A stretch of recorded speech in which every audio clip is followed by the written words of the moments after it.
Guys, today pinagluluksa po natin ang pagkawala ng walang iba kung hindi si Migrant Worker Secretary Susan Toots Ople. Siya po ay namatay I think early today. In-announce. Pagkagising ko nga ng mga 9 or 10 ng umaga, nakita po natin she's all over the internet. Marami po ang actually ngayon siya ay trending. Nag-trending po si Secretary Ople.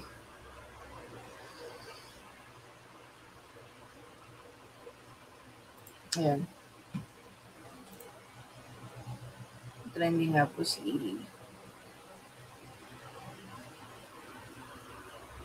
Secretary Toots Ople. 7 hours ago, ang daming nagpahatid ng kanilang pakikiramay sa pamilya ni Ma'am Toots Ople.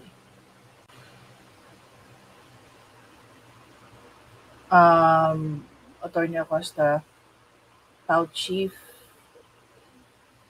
definitely nagparating din po si PBBM, si House Speaker Romualdez.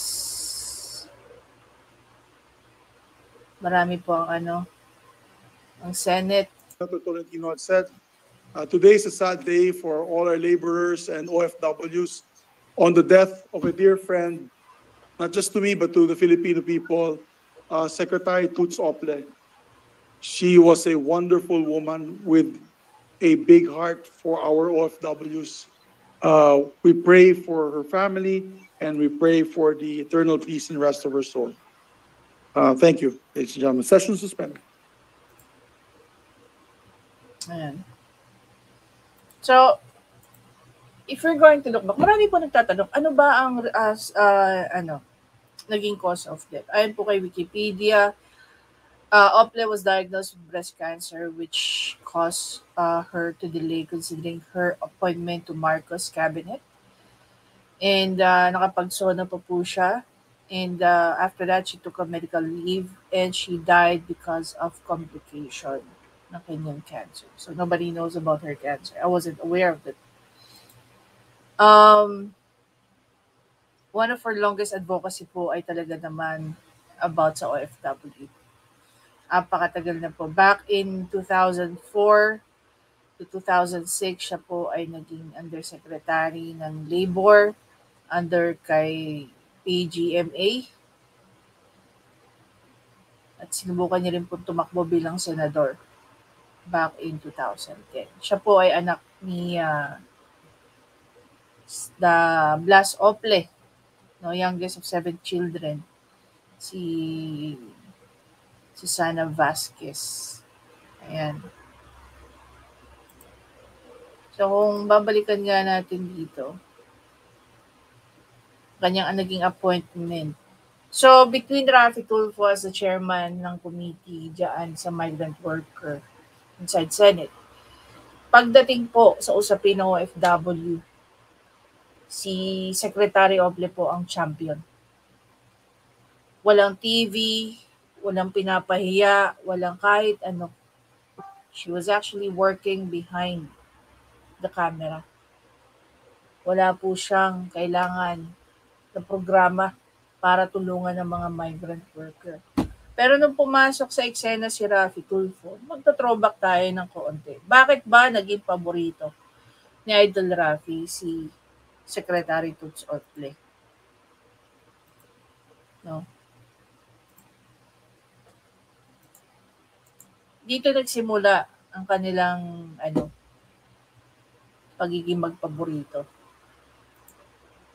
Kami rito, ako bilang isang mambabatas, I can only investigate in aid of legislation para mabigyan solusyon ng isang problema and then I can recommend. Eventually, nasa desisyon niyo pa rin dyan sa DMW kung ano na dapat na gawin para mabigyan solusyon o matigil na itong problema ng pang-abuso sa mga OFWs. I can only recommend.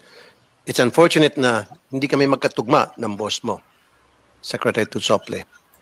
So, ang tawag niya kay Secretary Toots Ople, tuwing kausap niya ang mga taga-DMW is boss mo. Take note of that. Kasi later on, babalikan natin yan. I was expecting na yung puso niya ay para sa mga OFWs. Because I thought mahaba yung kanyang karanasan sa pagtutulong sa mga OFWs. So, ando na yon.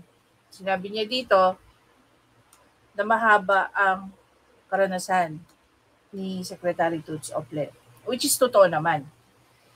Dahil nga sa haba ng kanyang naging karanasan pagdating sa pakikipagtulungan sa mga OFW, obviously, familiar na siya sa tamang proseso.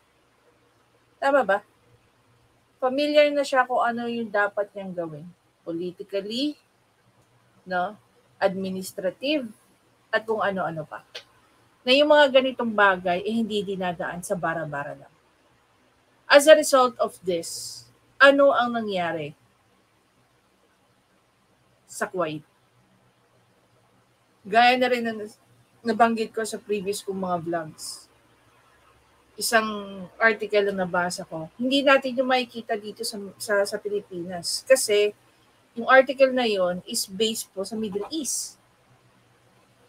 Pinatanggal po ng Kuwaiti government yung shelter na halos lahat ng embassies at consulate ng Pilipinas sa Middle Eastern countries ay may mga shelters. Lalong-lalo na doon sa mga lugar kung saan nagde-deploy tayo ng domestic helper.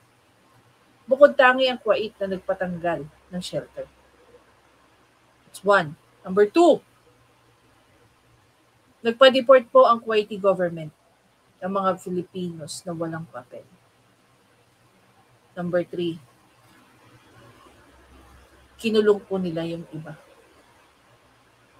So yung pagiging relax, no, ng Kuwaiti government only because yung mga taong alam yung tamang dapat gawin, hindi po nila yung nagawa yung tama nila, yung dapat nilang gawin. Bakit? Dahil merong mga gaya ni Raffy Tulfo. Kaya nga sabi nila, di ba? Ignorance of the law excuses no one. Lalo-lalo na bilang ikaw, number one, taga-legislative, dapat familiar ka dyan. You don't burn bridges because you have no idea kung sino pwedeng maging apektado. While DMW Secretary Ople was doing her job to save people, no? Imagine niyo, may sakit na yung tao, pero she's working. She's working to remedy yung mga ginawa ng mga tao sa gobyerno para mag-suffer yung mga taong bumoto sa kanila. Diba? Masama ang loob ko kay Secretary Toots Ople because when I declared, nung nandoon, first day, first night, nandun yung family niya, hinihintay namin yung ataol. And I said, I want a deployment ban. Kinontra. Obviously, the way magsalita rito si Raffy Tulfo, akala mo siya yung heads of state. Hindi po siya head of state. By now, no? By now na pinapanood nito, you have a very good understanding ng separation of powers. Hindi po nasasaklaw sa power ng isang senador na mag-declare ng ganyan. Come to think of it, kung babalik-balikan natin paunti-unti, you can go back and, do your thing. Nag-investigate sila because of, in aid of legislation, sinabi niya. Nagre-recommend lang daw sila, sinabi niya yan. Pero ngayon na sinasabi niya na he is declaring total ban sa Kuwait, hindi na po yung recommendation. Pangdidikta na yun. Another thing is, wala po kayong power para diktahan ang kahit sino. Dahil hindi nila dapat sundin ang dikta mo. 'Diba? Tandaan nyo, ang mga secretaries po natin ng kabinete ay alter ego ng presidente. And even if they are the alter ego of the president, kinukonsulta po nila ang presidente. At hindi lang po natin minsan itong na-discuss. We've even talked about kung ano rin yung naging komento ni PBBM dito. Hindi niya po nagustuhan ang naging resulta na nangyari sa Kuwait. Hindi daw dapat gano'n na nangyari. Nagpunta na doon si Secretary Ople. Nagpunta na doon si OWA Administrator. Nahimas ba nila? Naayos ba nila? Hindi. And up until this very day, dahil dyan sa pabida ni Raffy Tulfo, mas marami ang nagsuffer. Mas marami ang nagsuffer. Sinusuportahan ko siya na dapat matigil na, no, ang ginagawa sa mga kababayan natin. Pero dapat ginagawa natin sa tamang paraan. Hindi sa pagiging pabida, hindi pagpapagwapo at kung ano-ano pa man. Dahil mas malaki pa po ang nagiging problema over sa nagiging solusyon. Diba? Ulitin ko, the way he addressed Secretary Ople is yung boss mo. Now, move tayo dito.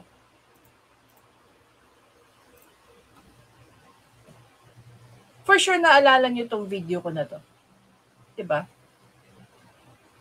Pakinggan natin kung ano yung sinabi rito ni Raffy Tulfo. Kaya si Tulfo hindi na itago ang pagkadismaya sa DMW. Next time, tell your boss, huwag basta-basta ibukas ang kanyang bibig kung hindi siya sigurado. You gave them false hope. Tell your boss. So, sinong sinasabihan niya? Ang taga doon yung mga taga DFA at DMW.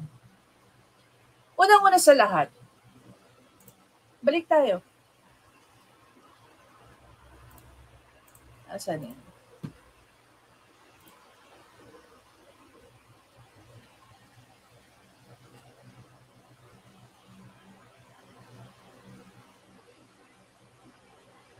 Sabi nga dito guys, no? DMW Acting Secretary Bernard Olalla said Crown Prince Mohammed bin Salman already promised that the Saudi government would soon process the workers' unpaid claims, but he failed to give an exact date. Na-explain ko na po ito. Okay? Kailan ito pinablish? August 18. August 18, guys. August 22 tayo ngayon. Diba? The audacity of Senator Raffy Tulfo to address Secretary Toots Ople. Tell your boss. Hindi naman si Secretary Toots eh. Una, hindi si Secretary Toots ang nangako. It was a conversation between two heads of state. PBBM and Prince Mohammed bin Salman. Okay? Sila yung nag-usap eh. Naging point person lang ang DMW. Na dahil nga may sakit, si Secretary si Secretary Toots Ople. So, tinake over ni DMW Secretary. Siya na yung naging designated point person. Siya na yung nakikipag-usap sa mga yun. Gaya nga na na-explain natin sa mga previous video natin. Ang nakakatakot lang, baka mangyari sa Saudi transaction ang nangyari sa Kuwait. Papa-impeach niyo si Raffy Tulfo? Ipapaano niyo sa ethics? Kung sakali man, malaman to ni Crown Prince Mohammed bin Salman? Guys, iba ugali ng mga Arabo. Wag na wag niyo silang i-challenge. They know how to keep their promises. Alam mo yun? Diba? Naging paborito ni Raffy Tulfo, banata ng DMW. At hindi niya pinapalagpas na mabanatan niya ang boss mo. Ang boss nyo, dyan sa DMW. Sino ba ang nag-aayos ng kalat niya? Hindi ba si Secretary Toots Ople? May narinig ba tayo kay Secretary Toots Ople? Wala. Bilang si Secretary Toots Ople, member ng ng executive. Binigay ni Secretary Ople yung respeto na hindi maibigay ni Raffy Tulfo sa kanya. And yet, he continues to do what he loves to do most. Yung ipakita na siya yung may pangil.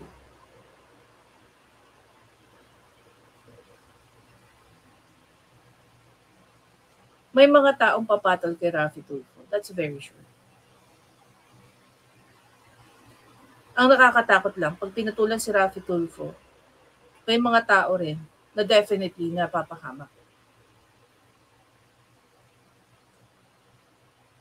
Guys, binibigyan lang ng Saudi government ng Pilipinas ng isang malaking pabor. To pay an X amount of money sa lahat ng mga Pilipino na dapat makatanggap ng kanilang sweldo.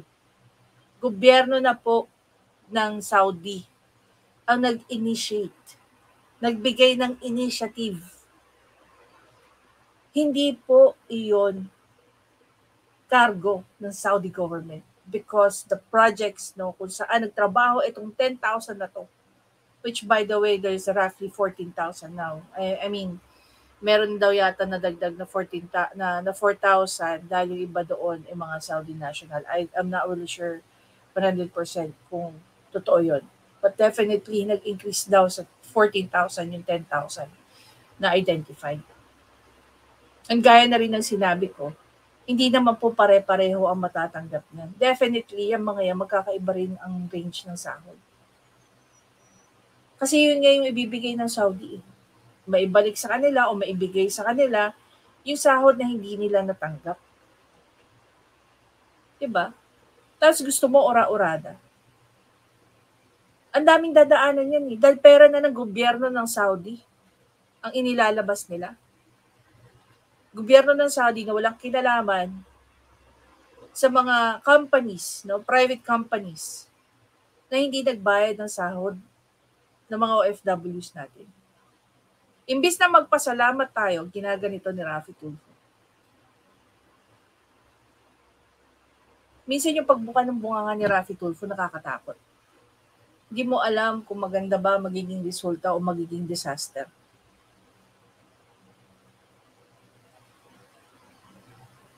One of my biggest question is, pupunta ka ba sa lamay ni Senator Toots Ople?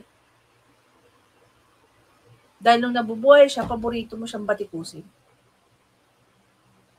Siya, na ginagawa niya yung trabaho na maayos, tagalinis ng mga problema, tagaayos ng mga problema, tagalinis ng mga kalat ng mga senador natin na nagpapabida. Imagine niyo, may sakit pala si Secretary Toots Ople. And yet siya yung nagta-travel, pumupunta ng Kuwait sa Saudi para lang makipag-usap sa mga dapat niya kausapin doon. Whether it's a head of state, secretary ng isang ministry, or mga sabihin na lang natin mga importanteng tao. Anyway guys, nakakalungkot lang, Nakakalungkot lang that while Ma'am Toots was already suffering, nagtatrabaho pa rin siya ng tahimik para pagsilbihan ng bansang ito. Ang mga kababayan nating OFW. Ikinapogi ba ni Raffy Tulfo yung ginawa niya? Mga pasaring niya? Mga sinasabi niya? Kay Secretary Toots? Hindi.